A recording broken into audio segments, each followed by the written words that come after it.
두 번째로는 제가 이제 우즈베키스탄 의사들이 이제 한약을 배우려고 많이 합니다. 여기가 이제 학생들을 제가 이제 같이 사진 찍은 건데요. 이번 지금 여름에 전국에 있는 학생들을 모아서 한 달 동안 같이 교육하고 한약에 대해서 이제 수료증과 자격증도 주고 하는 이제 그러한 수업이었습니다.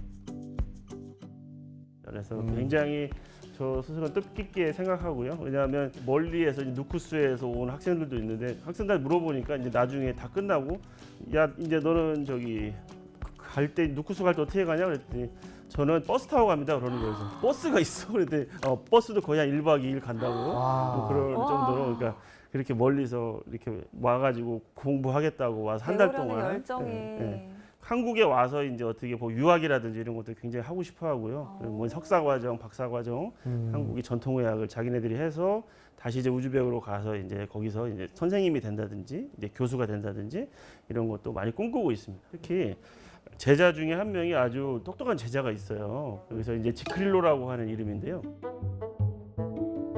굉장히 열심히 공부하고 굉장히 적극적이에요. 그래서 이 친구가 이제 사는 데가 수도가 아니라 수도에서 거의 한 450km 떨어진 페르가나라고 하는 데서 계속 이제 와가지고 공부하고 제가 하는 거에 대해서 어떤 진료에 대해서 공부하고 하면서 자기가 굉장히 많이 성장했어요. 성장해서 한국에도 거의 한 4번 정도 와서 한약에 대한 연수도 받고 그래서 이 친구가 저한테 이제 공부를 해서 이제 크게 병원을 만들었는데 병원의 이름이 이제 아리랑 우즈벡 메디칼 센터예요. 아리랑. 네. 페르가나에 가시면 아리랑이라고 하는 글자가 적혀 있는 뭐랄까 한방병원이라고 할 수 있는 그러한 병원이 있는 거예요. 그래서 이 친구가 굉장히 적극적으로 저런 걸 만들어서 우리가 아리랑, 크릴로의 아리랑이라고 하는데 그래서 이게 참 뜻깊은 그러한 일이었습니다. 이게 이제 코로나가 끝나고 아마 2022년인가 그때 이제 만들어가지고 쭉 봤는데 이 친구가 저기 잘 보시면 병원 앞에다가 제 사진을 크게 만들어놨어요. 그래서 뒤에 저기 예, 사진이. 굉장히 부끄러워. 아니 근데 두 분이 계시는데 한 분은 이제 손용훈 원장님이라고 네. 한국에서 이제 교육을 담당하셨던 분이에요. 그래서 저 지크릴로가 우즈벡에서는 저한테 공부하고 한국에 가서는 우리가 이제 한국에서 손용훈 원장님이라고 하는 분한테서 공부를 해가지고 우리가 아리랑 우즈벡 메디칼 센터라고 하는 걸 만들어서 하루에 환자를 100명 이상씩 보고 막 여기도 이제 외국에서도 환자가 많이 옵니다. 지금 러시아라든지 옆 나라의 타지키스탄, 키르기즈스탄 뭐 아니면 저기 뭐 두바이 막 이런 데서도 환자들이 올 정도로 아주 문전성시를 이루면서 그래서 제가 항상 보고 그럽니다. 너는 참 나보다 낫다. 네가 훨씬 나보다 낫고. 근데 네가 있어서 참 나는 참 여기 어떻게 보면 우즈벡에 있기를 잘한 것 같다. 그래서 너가 제자가 있으니까 갈 때마다 굉장히 뿌듯하고 저 앞에 이제 보면 이제 딱 아리랑 이라고 딱 이름이 적혀 있고 그러면 사람들이 물어본다고 그래. 아리랑이 뭐예요? 아리랑 그러니까 이제 그쪽 나라 사람들 아리랑 뭐 그러면 아리랑은 이제 한국의 유명한 노래인데 뭐 좀 여러 가지 의미가 있다. 뭐 그래서 특히 어떻게 보면 한국이라고 하는 걸 대표할 수 있는 그러한 그렇죠. 말이라고 할 수 있다. 뭐 그렇게. 아리랑 한 소절도 가르쳐 주시지 그러셨어요. 아리랑은 제가 못 알려줬습니다. 노래는 제가 잘 못해요. 그래도 노래가 너무 또 슬프고 그런 게 있어서 네. 그런 거 말고. 혹시 또 필요하시면 여기 전문가 예, 있습니다. 네, 아리랑 네. 잘 알려줄 수 있어요. 지역별 아리랑이 많아서. 우즈벡 네. 오셔서 한번 거기서 버스킹 좋다. 해주시면 정말 멋질 것 같아요. 우즈벡 개척까지. 네.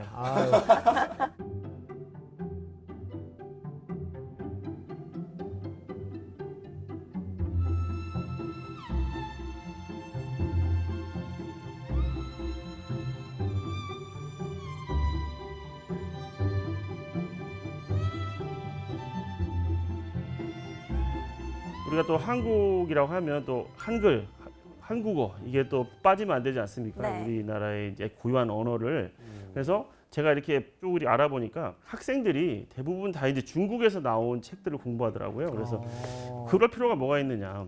이것을 한국어로 다 바꿔야 되겠다. 그래서 거기에 나온 책에 있어서 한국어와 한글을 다 이제 병기해서 학생들이 한국어와 한글을 바탕으로 해서 한약을 공부할 수 있도록 제가 그렇게 책을 만들었습니다.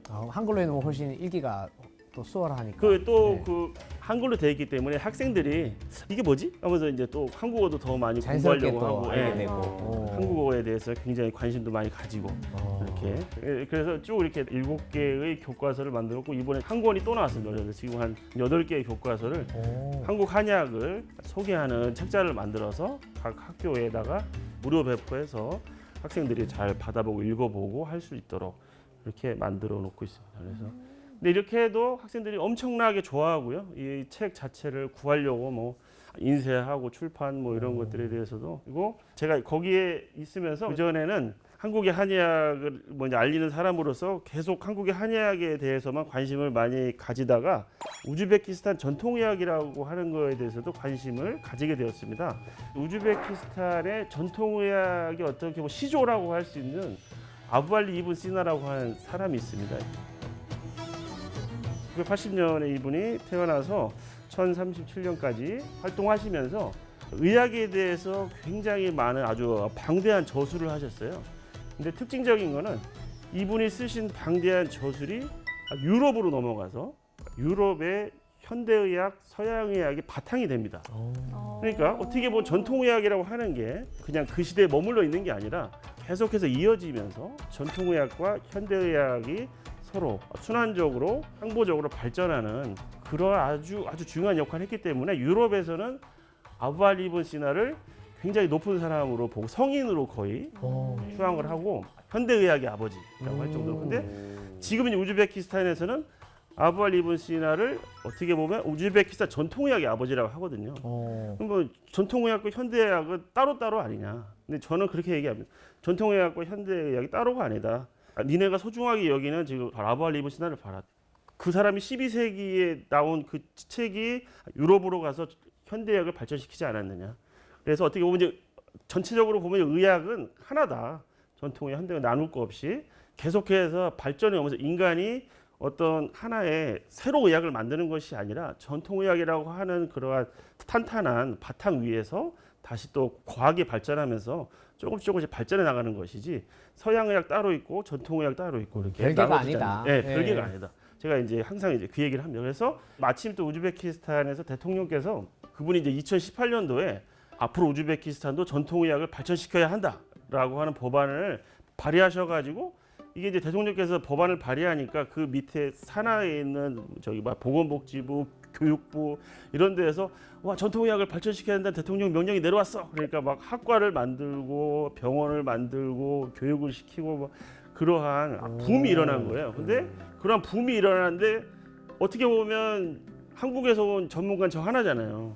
제가 그러니까 전국 각지를 다니면서 학교마다 강의를 하고 특강을 하고 학생들한테 이제 소개를 하고 이제 교수들을 만나서 한국의 한의학은 이런 식으로 발전했기 때문에 이제 우즈베키스탄도 이런 부분을 많이 중점을 두고 하십시오. 뭐 이런 거에 대해서도 많이 이야기를 해주고 하면서 굉장히 어떻게 보면 몸값이 많이 올라갔습니다. 물론 이제 근데 희소성이 있으니까. 예, 그렇죠. 희소성 때문에 돈을 받진 않지만 서로 오라고 이번 주말을 이용해서 누쿠스 한번 와주시면 안 되냐고 뭐 베르가나 부하라 사마라 제가 안 가본 데가 없어요. 그래서 다 가서 거기에는 학교마다 교수들을 만나서 이게 이제 전통의학 발전하려면 뭐를 해야 되고 어떻게 발전시켜야 되고 대통령께서 이러한 명령을 내렸으니까 앞으로 뭐를 더 중점적으로 하셔야 됩니다. 뭐 이런 거에 대해서 계속해서 제가 이야기를 해주고 있는데 저는 근데 들으면서 왜 이제 우즈베키스탄에서도 전통의학을 다시 부활시키자 하면서 운동을 하고 있다고 말씀을 하셨잖아요. 네네.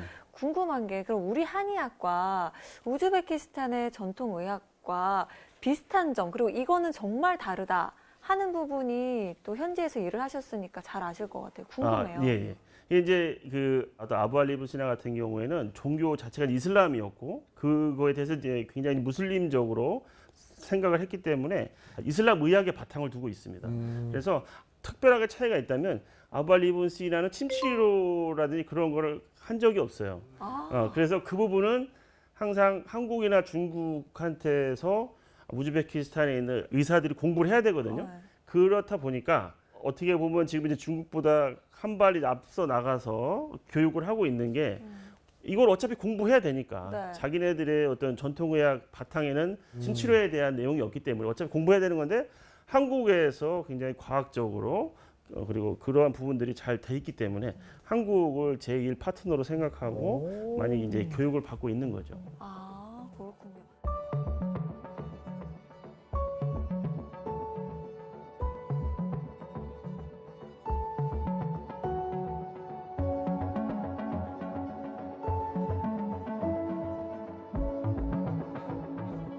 보시면 이제 우즈베키스탄이 이제 환자분들 중에 이제 주로 심장 문제라든지 아니면 뇌에 이제 이렇게 중풍 환자분들이 되게 많으세요. 그래서 근데 그분들이 이제 중풍을 앓고 나서 재활 치료를 받으셔야 되는데 그런 부분들이 잘 안 되시는 경우들이 아주 많이 있어서 중풍 재활 물리치료실을 만들어야 되겠다. 그래서 한국국제연합단의 그런 지원을 받아가지고 중풍 재활 치료실을 만들어서 환자분들이 치료 받으실 수 있게. 그래서 환자분들의 만족도도 굉장히 높아지고. 지금 이제 이 분야에 대해서 보면 이제 우즈베키스탄에도 이런 환자분들이 아주 많기 때문에 그런 환자분들한테 침 치료를 했을 때 얼마큼 더 좋아지느냐 그러한 연구라든지 이런 것도 같이 하고 있습니다. 그래서 그 외에도 이제 굉장히 학생들이나 아니면 지금 우즈벡 의사들한테 네. 굉장히 이제 교육을 시키고 있고 제가 생각했을 때 굉장히 이게 또 뜻깊은 것은 이러한 교육 자체가 그냥 하는 교육이 아니라 국가에서 인정해주는 교육입니다. 그래서 우즈베키스탄 보건부에서 학생들한테 한국에서 온 한의사인 송 선생이 하는 수업을 받게 되면 공식적으로 인정받는다. 그래서 자격증을 준다. 이렇게 해가지고 그 공문서를 받아가지고 각 학교마다 다 이제 보내서 쭉 이렇게 다 수업도 받고 한 적이 있습니다. 근데 그렇게 하는 나라가 한국밖에 없습니다. 지금 중국이라든지 아니면 뭐 인도라든지 이런 국가가 특별히 그렇게 하거나 하지 않거든요. 일단 우즈벡에서는 정부 차원에서 우리 K-메이드를 인정한다. 예, 그렇죠. 네. 한국 한의학. 근데 어떤 자격증을 준다는 거예요? 그러니까 우리가 이제 운전 면허증이라고 생각하시면 되는 것처럼 네. 환자를 진료할 수 있는. 한의학 진료를 할 수 있는? 예, 그렇죠. 근데 이제 그 한의학 진료 중에서도 이제 환자를 직접 보고 환자한테 침 시술을 할 수 있느냐 이 사람은 네. 그거에 대한 자격증입니다. 그래서 그 자격증이 있어야 환자한테 할 수 있습니다. 없이 하면 불법이잖아요. 예, 네. 이게 그러니까. 되게 진짜 의미가 있는 게 정말 국가적으로 공식적인 치료라고 인정을 해주는 그렇죠, 거잖아요. 그렇죠. 예, 뿌듯하다. 예, 그래서 이제 보건부에서도 그렇게 인정을 해서 지금 이제 많은 우즈벡 의사들과 또 이제 학생들이 계속 교육을 받으려고 다들 하고 있습니다. 그러면서 이제 우즈벡에서 저를 이렇게 잡지의 표지 모델로 저를 이렇게 실어줬어요. 아니, 선장님이네요. 네, 이게 여기 보시면 이제 우즈벡이 인구가 3,700만이거든요. 3,700만 인구 중에 한국의 한의사 저 하나니까 굉장히 어떻게 보면 조명받을 수 있는 그러한 위치에 있는 거죠. 그래서 제가 여기 와서 뭐 한국의 한의학과 우즈베키스탄 전통의학이 서로 이제 교류하면서 동반 성장해서 환자들한테 좋은 영향력을 미치면 좋지 않겠느냐 뭐 그러한 인터뷰도 하고 해서 우와. 근데 이렇게 뭐 표지 모델을 저를 해줘서 제가 이거는 집안에 지금 우와. 저희 아주 큰 저기 뭐 유물로서 제가 잘 남겨놓고 있습니다. 관리 아니, 엄청 잘 됐다. 이 컬러가 정도면 맞아. 네. 그 우리 선장님 우즈베키스탄 공항 딱 떨어지시면 네네. 블랙핑크 등장한 것처럼 막 난리 나는 거 아닙니까? 다다다다다다. 아, 네, 근데 아직까지 그 정도는 아닙니다. 그래서 이제 그 정도 될 때까지 더 열심히 해야 될 것 같습니다. 아.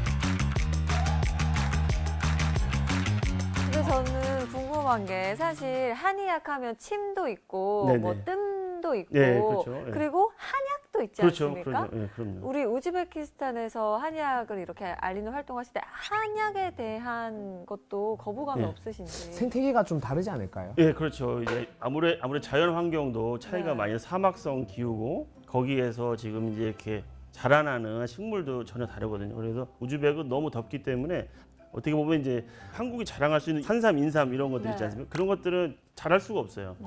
그렇다 보니까 인삼, 네. 특히 이제 인삼에 대해서 굉장히 인기가 많죠. 그래서 그럼 수입을 해야 되는. 예, 그렇죠. 그거는 다 네. 100% 수입을 하셔야 되는 입장이니. 근데 요즘에는 굉장히 기술이 좋아져. 이제 스마트팜을 통해서 이제 앞으로 우즈벡에서도 인삼을 재배하겠다.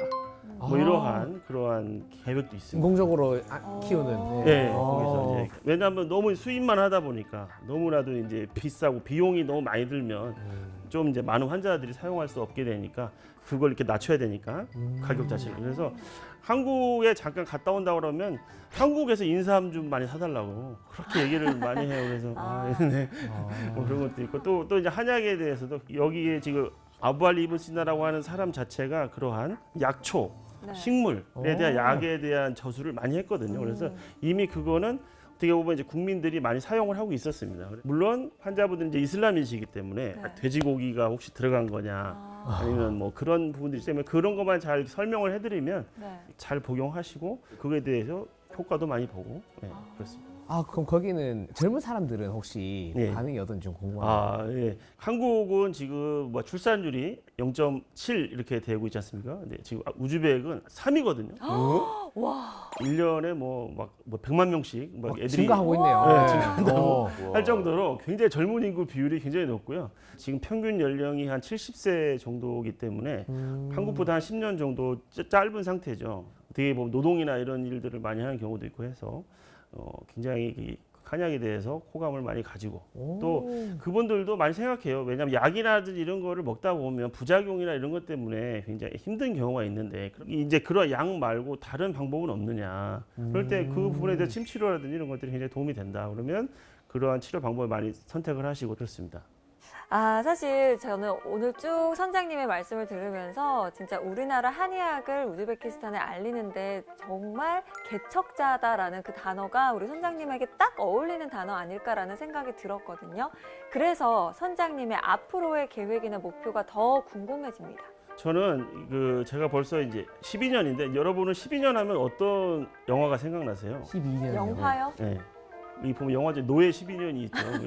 제가 물론 노예는 아니지만 그 긴 세월을 제가 우즈베키스탄에서 적극적으로 활동하고 있는데 물론 이제 어려움도 많았고 한국으로 돌아갈까 뭐 그런 생각도 하고 제가 우즈벡에서 뭐 도둑도 저한테 들어서 돈도 잊어버린 적도 있고 물건도 잊어버린 적도 있고 뭐 힘들고 어려운 적도 많았지만 하지만 처음으로 하는 일이고 저 말고는 아무도 없고 제가 하지 않으면 다른 사람이 아직 할 사람이 없고 하는 그러한 상황이기 때문에 저는 앞으로도 계속해서 이 일을 좀 더 앞으로 더 많이 할 필요가 있다고 생각합니다. 그래서 제가 예전에 면접 볼 때 거기서 이제 교수님들이 물어보셨는데 앞으로 10년 후에 당신의 모습은 무엇입니까? 라고 저한테 물어봤습니다. 제가 그때 뭐라고 했냐면 중국의 중의학이 한국의 한의학을 넘지 못하도록 탄탄한 성벽을 세우는 것을 제가 할 역할이라고 생각합니다 했거든요. 그래서 그러한 역할을 제가 함으로써 우즈베키스탄이 전통의학의 항상 제일 파트너는 한국이 될 수 있도록 이제 그러한 역할을 하고 싶습니다.